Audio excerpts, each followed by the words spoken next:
नमस्कार, स्वागत है आप सभी का यूट्यूब चैनल पर। तो फटाफट हम लोग आज वर्ल्ड हिस्ट्री का यानी एग्ज़ाम से पहले जो रिवीजन होता है ना, सारे पॉइंट टॉपिक जितने भी है टोटल 8 चैप्टर होंगे और 8वें चैप्टर को हम लोग इस वीडियो में पूरा ख़त्म कर लेंगे। तो उनके तथ्य, महत्वपूर्ण तिथि और उनसे जुड़े सारे प्रश्न जो कि ऑब्जेक्टिव क्वेश्चन होंगे, तो उन सभी को हम लोग इस वीडियो में देखेंगे। अगर आप लोगों को वीडियो पसंद आती है तो चैनल को सब्सक्राइब ज़रूर कर लीजिएगा, जो भी आप लोग नए हो, और वीडियो को शेयर कर दीजिएगा। पहला है भौगोलिक खोज, और भौगोलिक खोज में पूछ लेगा कि अटलांटिक महासागर का दूसरा नाम क्या है। तो बिहार का जो बुक है उसमें ये दिया हुआ है अंध महासागर। अंध महासागर किसको कहते हैं? तो अटलांटिक महासागर का ही दूसरा नाम है। कंपास क्या है? तो कंपास एक दिशा सूचक यंत्र है। एस्ट्रोलोब क्या है? तो अक्षांश जानने का उपकरण। एस्ट्रोलोब क्या है? अक्षांश जानने का उपकरण है। उत्तम आशा अंतरिप दक्षिण अफ्रीका के दक्षिणतम बिंदु को कहते हैं। क्या कहते हैं? उत्तम आशा अंतरिप कहते हैं। रेड इंडियन, तो रेड इंडियन अमेरिका के निवासियों को कहा गया था। किसने कहा था? तो वो वास्को डी गामा ने कहा, कोलंबस ने कहा था। कैरावल क्या था? तो कैरावल जो पुर्तगालियों की एक जहाज़ थी जो कि हल्के एवं तेज चाल से चलने वाली थी। ठीक है, नई किस्म की जहाज़ थी। नई दुनिया, तो नई दुनिया यूरोपियों द्वारा अमेरिका महाद्वीप को कहा गया है। अब इनसे जुड़ी कुछ इस चैप्टर से जुड़े कुछ महत्वपूर्ण तिथियां हैं जिसको हम लोग समझ लेते हैं। देखिए, 1453 में क्या हुआ था? तो कुस्तुतुनिया पर तुर्की का आधिपत्य हो गया था, यानी कुस्तुतुनिया का पतन हो गया था। इस प्रकार से भी प्रश्न कर सकता है कि कुस्तुतुनिया का पतन कब हुआ? तो 1453 ईस्वी में। 1448 में क्या हुआ था? पुर्तगाली व्यापारी बार्थोलोमिया डियाज दक्षिण अफ्रीका के उत्तम आशा अंतरिप पर पहुंचा था। तो इसीलिए इसे क्या कहा जाता है? उत्तम आशा अंतरिप की खोज किसने की थी? तो बार्थोलोमिया डियाज ने की थी। 1492 ईस्वी में क्रिस्टोफर कोलंबस द्वारा अमेरिका की खोज की गई थी। 1498 में वास्को डी गामा द्वारा भारत के मालाबार तट पर पहुंचा था। कौन पहुंचा था? तो वास्को डी गामा। और 1498 में ही पुर्तगालियों का भारत में आगमन हुआ था। 1519 में मैगलन ने पूरी दुनिया का चक्कर जहाज से लगाया था। मैगलन ये एक नाविक था और जिसने कि पूरी दुनिया का चक्कर जहाज से लगाया था। 1600 ईस्वी में अंग्रेजी ईस्ट इंडिया कंपनी की भारत में स्थापना हुई थी। 1602 में डच कंपनी की भारत में स्थापना हुई। 1664 में, देखिए, 1600 में आया अंग्रेजी ईस्ट इंडिया कंपनी, 1602 में आया डच, 1664 में आया फ्रांसीसी कंपनी और 1616 में आया डेनिश कंपनी तथा 1731 में आया स्वीडिश को याद करिए 17, तो यानी 1731 में स्वीडिश कंपनी भारत में आया था। नेक्स्ट है हमारा वस्तुनिष्ठ प्रश्न। अब इन प्रश्नों को सभी को फटाफट देखते हैं। वास्को डी गामा कहाँ का यात्री था? तो वो था पुर्तगाल का यात्री। यूरोप वासियों ने दिशा सूचक तंत्र का प्रयोग किन से सीखा था? तो वो सीखा था अरबों से। किन से सीखा था? अरबों से सीखा था। उत्तम आशा अंतरिप की खोज किसने की थी? अभी हम लोग पढ़ चुके हैं। तो डियाज बार्थोलोमियो था जिनसे ने की उत्तम आशा अंतरिप की खोज की थी। बुक में दिया हुआ है ये। बार्थोलोमियो डियाज अफ्रीका के पश्चिमी तट होते हुए दक्षिण अफ्रीका के दक्षिणतम बिंदु उत्तम आशा अंतरिप तक पहुंच गया था, यानी उसकी खोज कर ली थी। ठीक है, एक देखिए कैरावाल भी हम लोग पढ़ चुके, जो कि हल्के और तेज चाल से चलने वाला क्या है? जहाज है। तथा इससे भी प्रश्न पूछा है जो कि एस्ट्रोलोब है। क्या है? तो ये अक्षांश जानने का एक उपकरण है। मतलब बुक वाला है, इसको शॉर्ट में कर करके इसमें प्रैक्टिस सेट में दिया है। तो आप लोग स्पीड बढ़ा करके जरूर एग्जाम देने से पहले एक बार जरूर देख कर जाएँ पूरी वीडियो।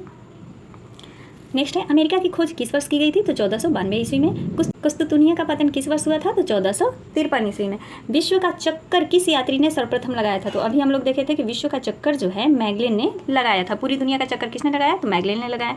अब हमारा दूसरा चैप्टर आ जाता है अमेरिका स्वतंत्रता संग्राम, अमेरिका का आता है। चलिए इनसे जुड़े प्रश्न देख लेते हैं। तो सप्तवर्षीय युद्ध इंग्लैंड एवं फ्रांस के बीच 7 वर्षों तक लड़ा गया था। ठीक है, किसके किसके बीच लड़ा गया था? तो इंग्लैंड और फ्रांस के बीच लड़ा गया था। कब लड़ा गया था? इन तिथियों को भी देखेंगे क्योंकि आगे तिथि भी है। स्टॉम्प एक्ट क्या था? तो जिस प्रकार से रॉलेट एक्ट इंडिया में था उसी प्रकार से ये एक स्टॉम्प एक्ट था।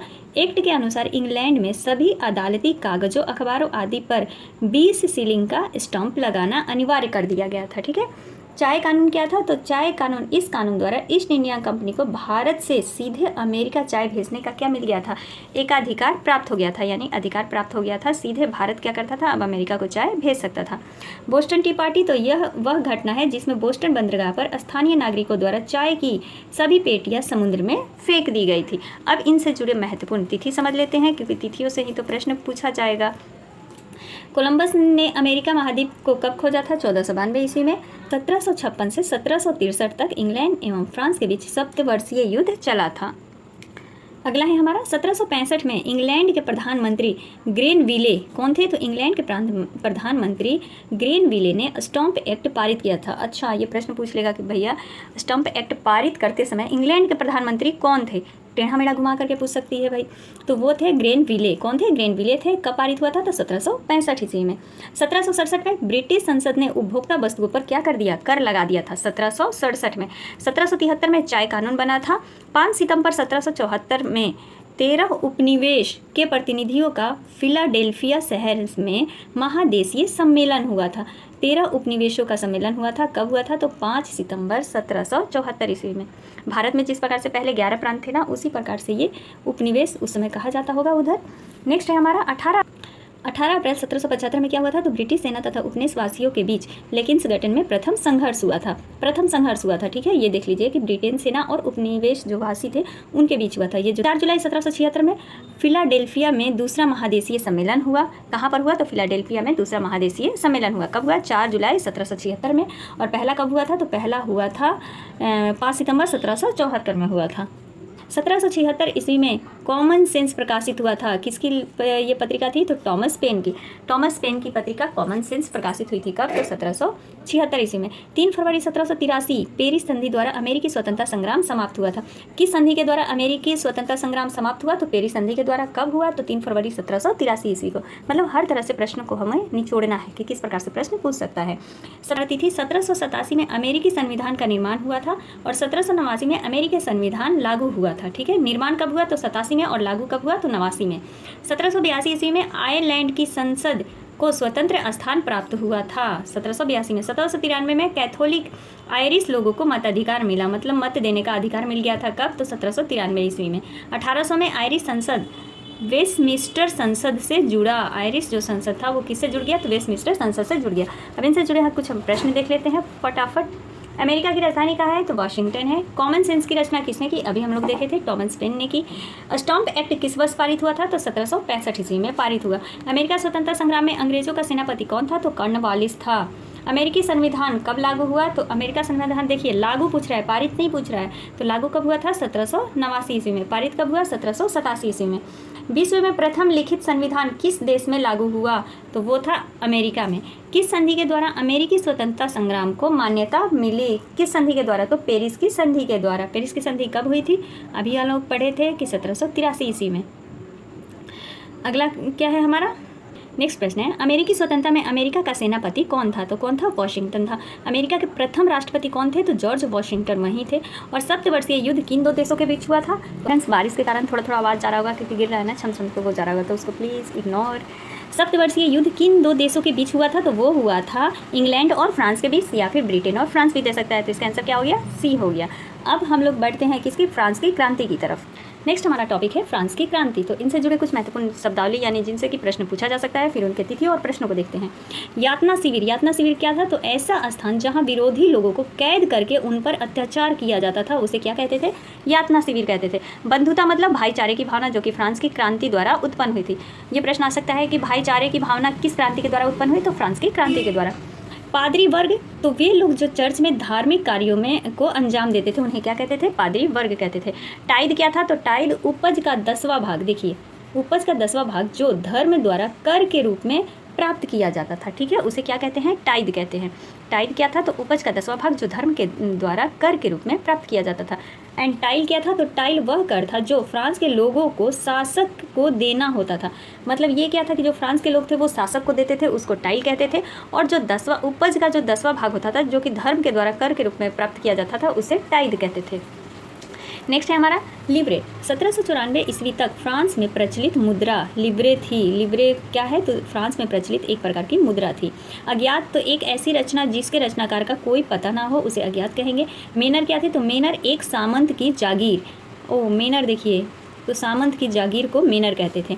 ग्रामीण किला, एक राजा या शासक वर्ग के किसी सदस्य का ग्रामीण क्षेत्र में दुर्गाकार भवन, जिसको कि ग्रामीण किला कहा जाता था। कॉन्वेंट क्या था? तो कॉन्वेंट धार्मिक जीवन को समर्पित समूह में इमारत था। और निग्रो या हब्सी, तो अफ्रीका के मूल निवासियों के लिए जो प्रयुक्त होने वाला अपमानजनक जो शब्द होता है निग्रो, उसी का अर्थ है। मतलब कि निग्रो क्या है? तो अपमानजनक एक शब्द है। मुक्ति क्या है? तो एक दास की दासता से स्वतंत्रता, उसको क्या कहेंगे? मुक्ति मिल गई मतलब। अब चलिए महत्वपूर्ण तिथि देख लेते हैं। तो 1774 ईस्वी में क्या हुआ, तो लुई जो 16वां था फ्रांस का राजा बनता है। सरकारी खजाना खाली हो चुका है और प्राचीन राजतंत्र के समाज में असंतोष गहराता जा रहा है। 1774 ईस्वी में जब लुई 16वां फ्रांस का राजा बनता है। 1789 में क्या होता है, तो एस्टेट जनरल का आह्वान किया जाता है। तृतीय एस्टेट नेशनल असेंबली का गठन करता है और बास्तिल पर हमला भी कर देता है। देहात में किसानों का विद्रोह भी किया जाता है। किसके द्वारा, 1789 ईस्वी में ये सारे कार्य होते हैं कि एस्टेट जनरल का आह्वान किया जाता है, जिसमें तृतीय स्टेट नेशनल असेंबली का गठन करता है और बास्तिल पर हमला कर देता है। 1791 में सम्राट की शक्तियों पर अंकुश लगाने और सभी मनुष्यों को मूलभूत अधिकार प्रदान करने के लिए संविधान बनाया जाता है। 1792 से 93 ईस्वी में क्या होता है, तो फ्रांस क्या हो जाता है, गणराज्य बन जाता है। 1792 से 93 में फ्रांस गणराज्य बनता है। सिर काट कर राजा को मार दिया जाता है। जैकोबिन गणराज्य का पतन हो जाता है। कब होता है, तो जैकोबिन गणराज्य का पतन कब होता है, 1792-93 के बीच, और फ्रांस पर डायरेक्टरी का शासन शुरू हो जाता है। 1804 में क्या होता है, तो नेपोलियन फ्रांस का सम्राट बनता है और यूरोप के विशाल भूभाग पर कब्जा कर लेता है। एंड 1815 में क्या होता है, तो वाटरलू में नेपोलियन की हार हो जाती है। किस में नेपोलियन की हार होती है, तो वाटरलू में होती है। कब होती है, तो 1815 ईस्वी में होती है। फ्रांस का सम्राट कब बनता है नेपोलियन, तो 1804 ईस्वी में। अब आते हैं प्रश्नों की तरफ। फ्रांस की राजक्रांति किस ईस्वी में हुई थी, फ्रांस की देखिए राजक्रांति पूछ रहा है कि किस ईस्वी में हुई थी, तो हुई थी 1789 ईस्वी में। ठीक है। बेस्टिल का पतन कब हुआ था, तो 14 जुलाई 1789 में ही हुआ था बेस्टिल का पतन। अभी हम लोग पढ़े थे ना, बास्तिल पर हमला कर दिया था, तो बेस्टिल का पतन कब हुआ, 14 जुलाई 1789 ईस्वी में। प्रथम एस्टेट में कौन आते हैं, तो प्रथम एस्टेट में पादरी लोग आते हैं। द्वितीय स्टेट में कौन आते हैं, तो कुलीन आते हैं। तृतीय स्टेट में कौन आते हैं, तो दार्शनिक आते हैं। वोल्टेयर क्या था, तो वोल्टेयर एक लेखक है। रूसी किस सिद्धांत का समर्थक है, तो जनता की इच्छा का समर्थक है। रूसी किसका समर्थक है, यानी रूस जो है तो वो जनता की इच्छा का समर्थक है। मॉन्टेस्क्यू ने कौन सी पुस्तक लिखी थी, तो विधि की आत्मा। विधि की आत्मा पुस्तक किसने लिखा है, तो मॉन्टेस्क्यू ने लिखा है। फ्रांस की राज्य क्रांति के समय वहाँ का राजा कौन था, तो लुई 16वां था। फ्रांस की राज्य क्रांति के समय कौन था, लुई 16वां। और फ्रांस में स्वतंत्रता दिवस कब मनाया जाता है, तो 14 जुलाई को मनाया जाता है।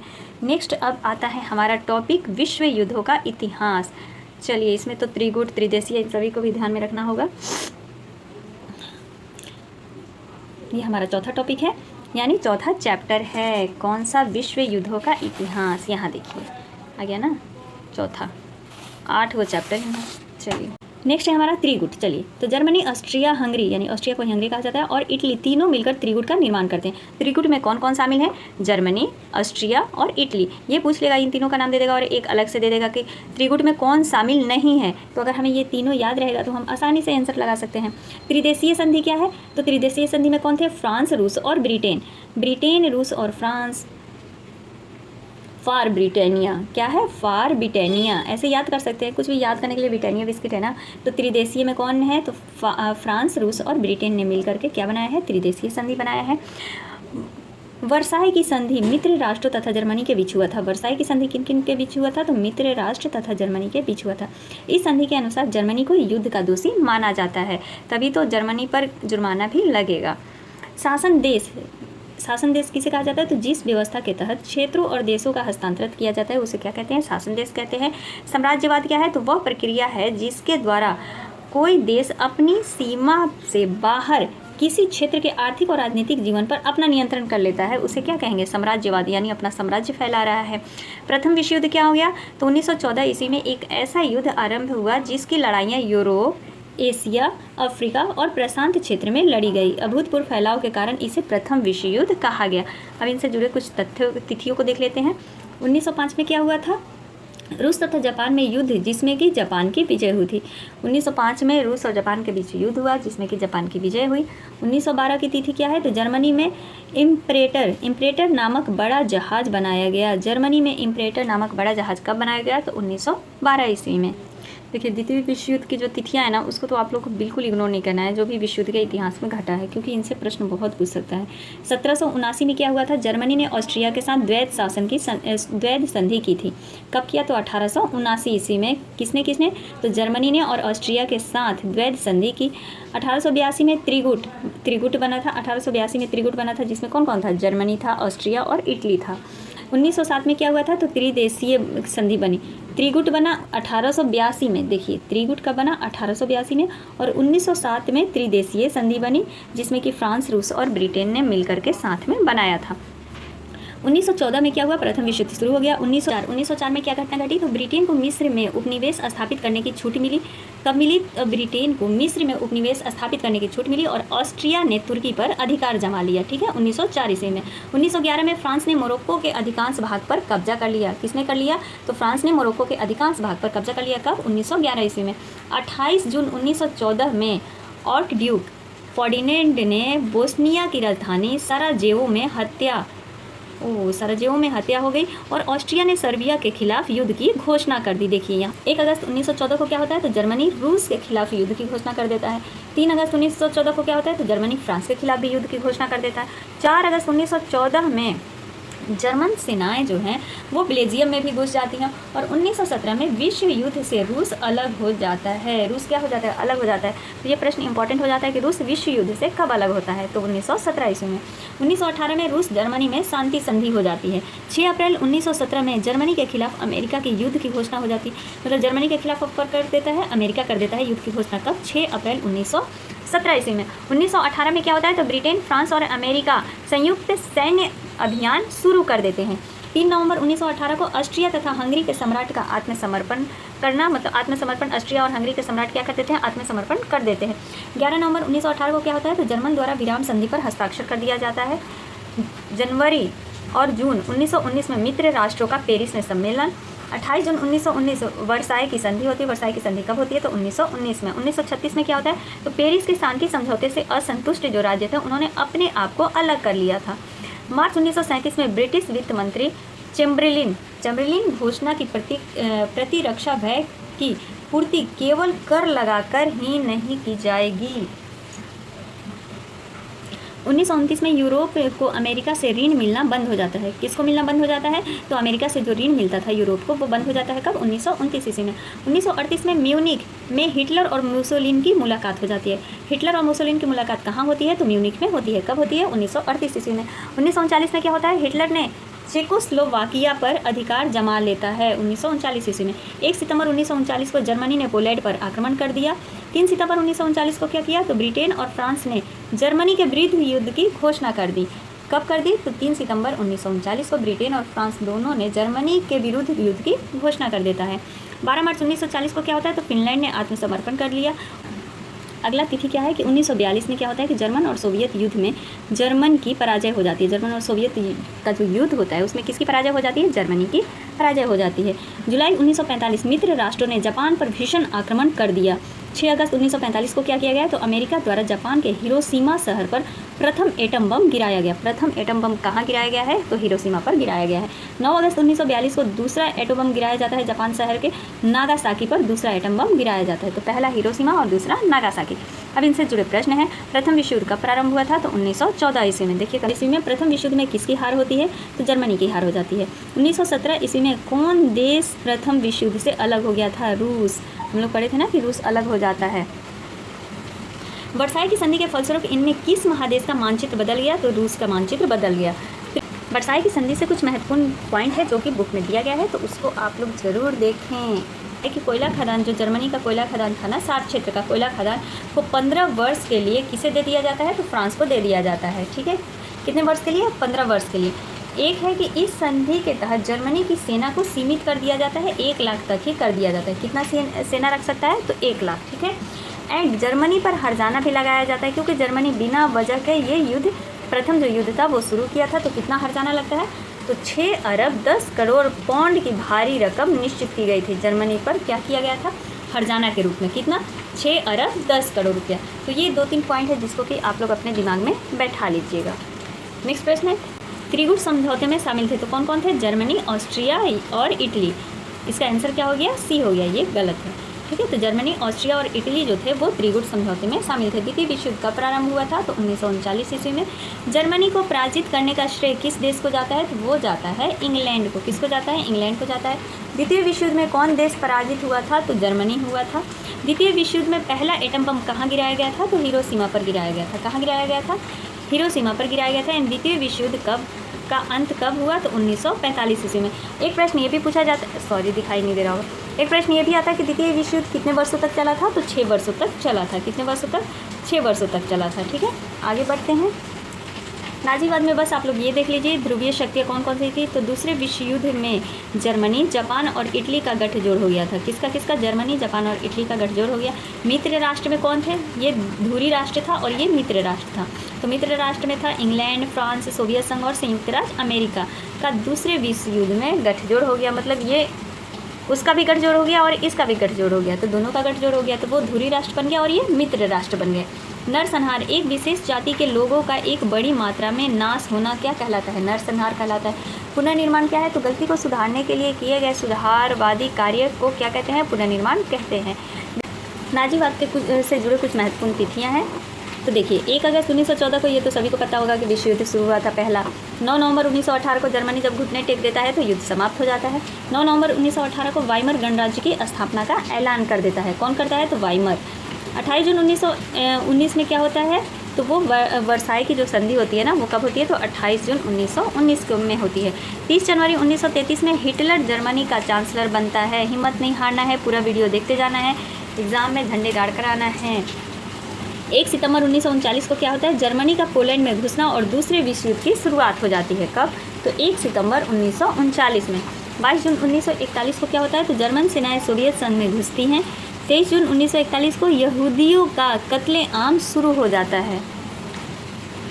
23 जून 1941 में यहूदियों का कत्लेआम शुरू हो जाता है। 8 दिसंबर 1941 को क्या होता है? तो अमेरिका भी दूसरे विश्व युद्ध में कूद पड़ता है। कब कूदता है अमेरिका? अमेरिका से प्रश्न पूछता है कि अमेरिका दूसरे विश्व युद्ध में कब गया? तो वो गया था 8 दिसंबर 1941 में गया। 27 जनवरी 1945 में सोवियत फौजें ऑशविल्स को मुक्त कराती है। किसको मुक्त कराती है? तो ऑशविल्स को। 8 मई 1945 में क्या होता है? तो यूरोप में मित्र राष्ट्रों की विजय हो जाती है। अब इससे जुड़े 2-4 महत्वपूर्ण प्रश्न। हिटलर का जन्म कहाँ हुआ था? तो ऑस्ट्रिया में हुआ था। नाजी पार्टी का प्रतीक चिन्ह क्या था? तो वो था स्वास्तिक। मिन कैम्प किसकी रचना है? मिन कैम्प किसकी रचना है? तो हिटलर की रचना है। जर्मनी का प्रमुख औद्योगिक क्षेत्र था, तो वो था रूर। क्या था? रूर था। जर्मनी की मुद्रा का नाम क्या था? तो मार्क था। जर्मनी की मुद्रा का नाम क्या था? मार्क था। अब हमारा अगला टॉपिक आ जाता है वन्य समाज और उपनिवेशवाद। तो चलिए इससे जुड़े कुछ टॉपिक यानी प्रश्नों को देखते हैं। भारतीय वन अधिनियम कब पारित होता है? तो वो हुआ था 1865 ईस्वी में। तिलका मांझी का जन्म किस ईस्वी में हुआ था? तो वो हुआ था 1750 ईस्वी में। तमार विद्रोह किस ईस्वी में हुआ था? 1789 ईस्वी में हुआ। चेरो जनजाति कहाँ पाई जाती है? तो पलामू जिले में पाई जाती है। कहाँ पर? पलामू जिले में। किस जनजाति के शोषण विहीन शासन की स्थापना हेतु साउथ वेस्ट फ्रंटियर एजेंसी बनाया गया था? किस जनजाति के शोषण विहीन के शासन की स्थापना हेतु? तो वो बनाया गया था कोल जनजाति के लिए क्या बनाया गया था? तो साउथ वेस्ट फ्रंटियर एजेंसी बनाया गया था। भूमिज विद्रोह कब हुआ था? तो 1832 ईस्वी में हुआ था। सन 1855 के संथाल विद्रोह का नेता इनमें से कौन था? तो सिंधु और कान्हू, ये तो सभी को पता होगा। बिरसा मुंडा ने ईसाई मिशनरियों पर हमला कब कर दिया था? तो 25 दिसंबर 1899 ईस्वी में। भारतीय संविधान के किस धारा के अंतर्गत आदिवासियों को कमजोर वर्ग का दर्जा दिया गया है? 342 धारा के अंतर्गत। किस धारा के अंतर्गत? 342 धारा के अंतर्गत। और झारखंड को राज्य का दर्जा कब मिला था? तो 15 नवंबर 2000 में। नेक्स्ट आ गया हमारा शांति का प्रयास, और इससे जुड़े हम कुछ प्रश्न हैं। राष्ट्र संघ के सचिवालय का प्रधान कार्यालय कहाँ है? तो वो है जिनेवा में। जिनेवा में था, ठीक है। राष्ट्र संघ के सचिवालय का प्रधान कार्यालय कहाँ था? तो जिनेवा में था। इनमें से कौन राष्ट्र संघ का सदस्य नहीं था? तो इंग्लैंड, संयुक्त राज्य अमेरिका, फ्रांस, ये सब राष्ट्र संघ के सदस्य थे, लेकिन जर्मनी जो था वो राष्ट्र संघ का सदस्य नहीं था। राष्ट्र संघ की स्थापना का मूल उद्देश्य क्या था? तो भविष्य में युद्ध को रोकना। क्या था? भविष्य में युद्ध को रोकना। राष्ट्र संघ की स्थापना किस वर्ष हुई थी? तो राष्ट्र संघ की स्थापना 1920 ईस्वी में हुई थी। निम्नलिखित में से कौन संयुक्त राष्ट्र संघ की विशेष एजेंसी है? तो अंतर्राष्ट्रीय मजदूर संघ इसकी विशेष क्या है? एजेंसी है। किसकी? संयुक्त राष्ट्र संघ की। संयुक्त राष्ट्र संघ का मुख्यालय कहाँ अवस्थित है? जिनेवा में है। संयुक्त राष्ट्र संघ किस सम्मेलन का सफल परिणाम था?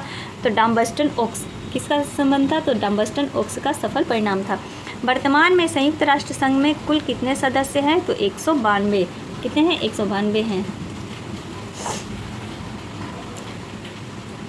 एंड ये हमारा लास्ट टॉपिक है, जो कि 9th के बुक के सारे इतिहास को हम लोग ख़त्म कर लेंगे, कृषि और खेतीहर समाज। तो इनसे चलिए देखते हैं हम लोग प्रश्न। दलहन फसल वाले पौधे की जड़ की गांठ में क्या पाया जाता है? यहाँ पर पूछ रहा है कि दलहन के जो पौधे होते हैं उनकी जड़ों में क्या पाया जाता है, तो वो पाया जाता है नाइट्रोजन स्थिरीकरण जीवाणु। क्या पाया जाता है, नाइट्रोजन।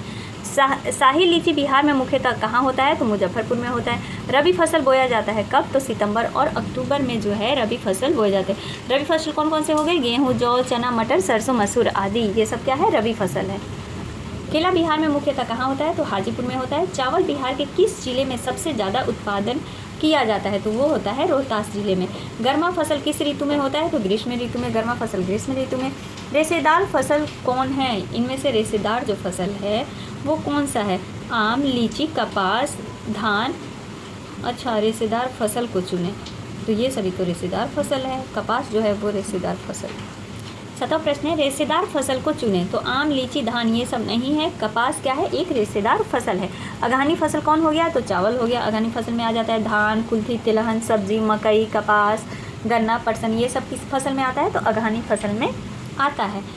अब देखिए यहाँ से ये जो हमारा 10th का शुरू हो जाता है, तो 10th के इतिहास को भी एक वीडियो में हम पूरा कंप्लीट कर लेंगे।